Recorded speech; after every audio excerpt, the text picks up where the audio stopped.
নমস্কার, আমি সৌভিক। তো তোমরা সবাই জানো যে নেটফ্লিক্স তাদের আপকামিং স্লেট অ্যানাউন্স করে দিয়েছে, যার মধ্যে বেশ অনেকগুলো ইন্টারেস্টিং প্রজেক্ট তারা নিয়ে আসছে।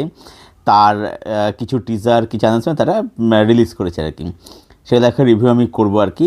তো এখন এখানে যেটা নিয়ে কথা বলবো সেটা হচ্ছে যে বাস্টার্স অফ বলিউড, যেটা ডিরেক্ট করছে হচ্ছে শাহরুখ খানের ছেলে আরিয়ান খান, যেটা আগে নাম ছিল স্টারডম। টিজারটা মানে টিজার অ্যানাউন্সমেন্ট আর কি। এটা কেমন লাগলো? আমার এটা কিন্তু এক কথায় পুরো ফুল মস্তি ব্যাপক লেগেছে। প্রথম কথা হচ্ছে এই যে আমরা দেখতে পাচ্ছি যে শাহরুখ খানকে ডিরেক্টর কিছু ডায়লগ বলতে বলছে, শাহরুখ সেটা বলতে পারছে না, তাকে নানাভাবে বলতে বলা হচ্ছে আর কি, কিন্তু ডিরেক্টর সন্তুষ্ট হতে পারছে না। এবার শাহরুখ খান রেগে যাচ্ছে, তার একদম বিস্ফোরণে চলে যাচ্ছে।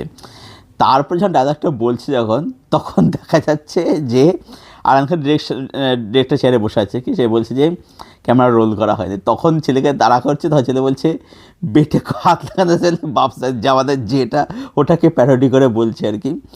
তো ব্যাপারটা হচ্ছে এখানে বলবো এই যে বাবাদের সে শাহরুখ খান ডায়লগ বলতে পারছে না, ডিরেক্টর সন্তুষ্ট হচ্ছে না, মানে এটা একমাত্র না শাহরুখের পক্ষেই সম্ভব যে একটা লোক এরকম পিকে থেকে ফর্মে থাকার পরেও নিজেকে নিয়ে এরকম লেভেলের খিল্লি সার্কাসম করতে পারে আর কি। মানে যারা খুব কনফিডেন্ট না, তারা এই জিনিসটা একমাত্র করতে পারে আর কি। এবং একটু সেখানে বলবো এই যে শাহরুখের ছেলে আরিয়ান, সে সিনেমায় না এসে সেই যে ডিরেকশনে আসে, এটা কিন্তু আমি বলবো যে এটা কিন্তু ভালো সিদ্ধান্ত। তার কারণ হচ্ছে যে এটা আমাদের এখানে ভীষণভাবে হয়ে থাকে যে কোনো স্টার কিড যখনই লঞ্চ হয় তখনই বাবা মায়ের সাথে তুলনা হয়, যে এ তো বাবার মতো মার মতো হতে পারলো না, তুলনা কিন্তু আসে। সেই কারণে এটা তার সিদ্ধান্ত।